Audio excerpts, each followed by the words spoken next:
Hello, guys. Welcome back to an actual episode of Mac Music Review. I'm Mac, and today we're going to be looking at the album Promises by Floating Points, a electronic music producer slash artist who, has had some critical acclaim over the course of his life, especially for the album Alena, or is that what it's called? Alena? Ale? I don't know how to pronounce it. I should know how to pronounce it, but I don't. It's an awesome album. It's a great album that came out in 2015.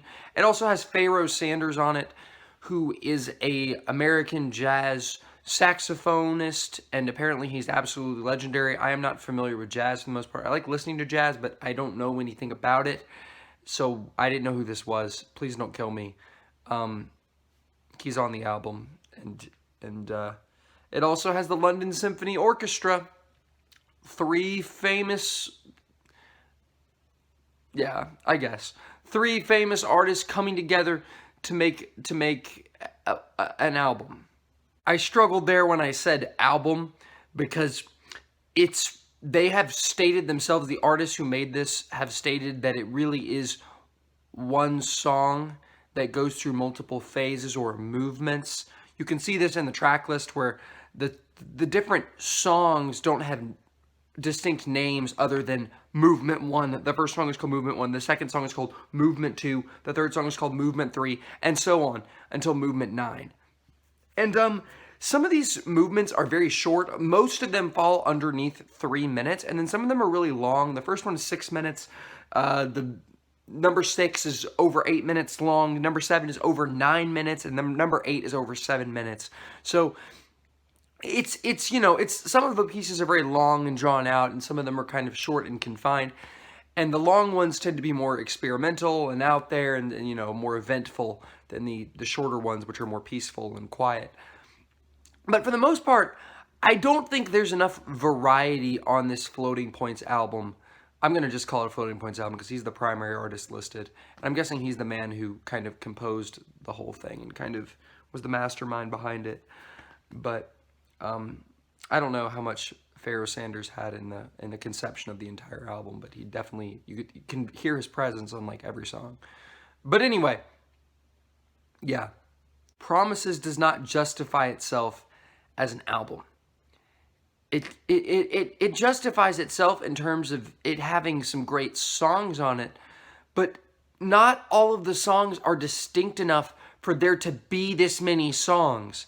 It's like what it makes me think of is when you make a remix to a song, but the remix is too similar to the original song, or a cover that's too similar to the original song, and you're like, still sounds really good, but why did they make this? That is how I feel with this album. It feels excessive. It is almost 50 minutes long, and I just found myself checking out after, like in the middle of the project. Movement 6 is amazing, but you don't need all these movements, man. I would say pick out a movement that you like. Pick out 2 or 3 movements you might want to do that you like, and say, oh, these are really cool variations of this song Promises.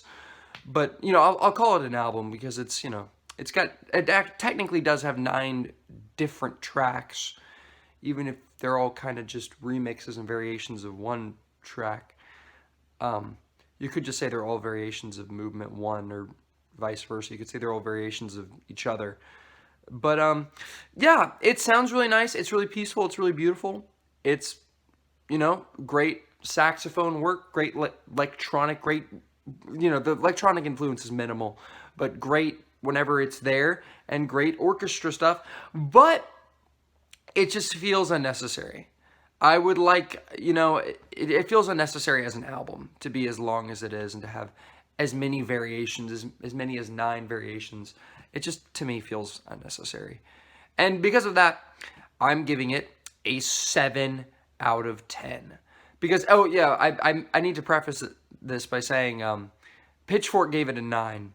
And that's why I'm doing this. That's why is Promises a 9?